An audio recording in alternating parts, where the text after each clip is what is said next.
ভারত পাকিস্তান চিরবৈরাষ্ট্র, দুদেশের সীমান্ত কজন লোক মারা যায়?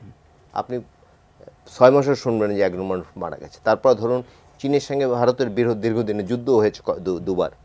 ভারত চীন সীমান্তে কজন মানুষ মারা যায়? কিন্তু আমরা নিজেদেরকে দুর্বল ভাবি বা দুর্বল প্রমাণ করে এটির কারণে আমাদের নতজন পররাষ্ট্রনীতিকে আমাদের সীমান্তে প্রায় লোক মারা যায়, প্রায় প্রতিদিনই শুনি যে সীমান্তে লোক মারা যাচ্ছে। এটা আমাদের নতজন পররাষ্ট্র। এবং আপনি যেটা বলেছেন, আপনি যথার্থই বলেছেন, নতজন পররাষ্ট্রনীতি ভারতের পানি না দেওয়ার, যেমন 74 যে ফারাকাবাদ চালু করেছে, তখন বলছিল যে পরীক্ষামূলকভাবে একটু দেখি যে কী হয়। নতজন পররাষ্ট্রনীতি ভারতের পানি না দেওয়ার, যেমন 74 যে ফারাকাবাদ চালু করেছে, তখন বলছিল যে পরীক্ষামূলকভাবে একটু দেখি যে কী হয়। কিন্তু এরপর কিন্তু আর বন্ধ করেন আমাদের ন্যায্য হিসেবে পারে। শুধু তাই না, 54টি নদীর মধ্যে 53টি নদীর উজানে বাঁধ আছে। ভারত এবং আমাদের দেশে যে অভিন্ন নদী, 54টির মধ্যে 53 নদীতে বাঁধ আছে। তো এগুলো তো করছে। যেমন একটু আগে নাজমুল বলেছেন যে পাকিস্তানের সাথে পানি নিয়ে সমস্যা হচ্ছে না, চীনের সাথে হচ্ছে না, কিন্তু বাংলাদেশের সাথে হচ্ছে, শুধুমাত্র নতজন পররাষ্ট্রনীতির কারণে। এই যে দেখুন আমাদের যে ট্রানজিট, সেগুলো এখানে আলোচনা করব, তার আদানি যে বিদ্যুৎ এনেছে, সবগুলো আপনি দেখুন যে কী অবস্থা করেছে। সুতরাং আসলে আমাদের সোজা হয়ে দাঁড়াতে হবে। আমেরিকার পাশে কিন্তু কিউবা টিকে আছে।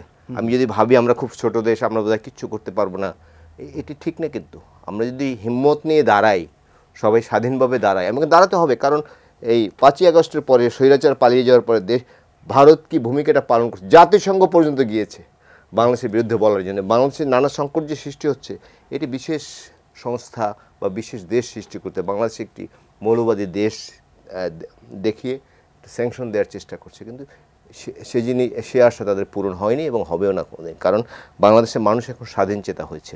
একনল হ্যান্ড ওয়াশ 100% প্যারাবেন ফ্রি, তাই নিরাপদ হাতের জন্য আস্থা রাখুন একনলে।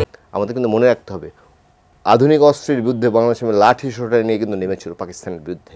আমরা কিন্তু সেই জাতি। আমাদের এত হালকা করে ভাবলে যে আমি বড় দেশ, বাংলাদেশকে গ্রাস করে ফেলবো, বাংলাদেশকে ধ্বংস করে ফেলবো, সেটি ভাবার কিন্তু কোনো সুযোগ আছে বলে আমি মনে করি। সুতরাং আমাদের সোজা বাংলায় মাজার শক্ত করে দাঁড়াতে হবে। কী করবো আমাদের ইচ্ছে করলে অনেক কিছু করতে পারবে না। আমি একটু আগে বললাম না যে কিউবা টিকে আছে, অনেক চেষ্টা করেছে কিউবাকে আমেরিকা ধ্বংস করার জন্য, কিন্তু পারেনি। কিন্তু এটা পৃথিবীতে আরও পৃথিবীর অনেক দেশ আছে, যে বড় বড় দেশের পাশে ছোটো ছোটো দেশ আছে, তাদের যেমন চীনের কথা বলি, 14টা প্রতিবেশী, তাদের 14টা প্রতিবেশী, একটি প্রতিবেশীর সাথেও তাদের খারাপ সম্পর্ক নেই। হঠাৎ মাঝে মাঝে হয়, কিন্তু এটি কন্টিনিউ করে। আর ভারতে দেখুন আপনি প্রতিবেশীগুলো, পাকিস্তান একটু আগে বললাম চিরবৈরাষ্ট্র, চীনের সাথে সম্পর্ক আমরা সবাই জানি। এই যে 4 লাখ লোকের দেশ মালদ্বীপ, সেখানে এখন চীনপন্থী সরকার। এবং এই যে নেপাল, বিশ্বের একমাত্র হিন্দু রাষ্ট্র, ভারতও হিন্দুত্ববাদ কায়েম করছে। বা নেপালের প্রধানমন্ত্রী যিনি হয়েছেন, ওদের রেওয়াজ হচ্ছে প্রথম যায় দিল্লি, তিনি কিন্তু গিয়েছে কাঠমান্ডু। এগুলো তো ভালো না। বাংলাদেশের সাথে সম্পর্ক ছিল একটি রাজনৈতিক দলের সঙ্গে, এদেশের মানুষের সাথে কোনো সম্পর্ক ছিল না ভারতের। এখন তাদের সেই দলটি ক্ষমতা নাই বলে তারা নানা কিছু করছে, মিডিয়ায় অপপ্রচার চালাচ্ছে, এই বাঙালি চিহ্নিত করে বের করে দেওয়ার চেষ্টা করছে, জাতিসংঘে ধর্ণা দিচ্ছে। কিন্তু এগুলো করে আলটিমেটলি করে লাভ হবে না।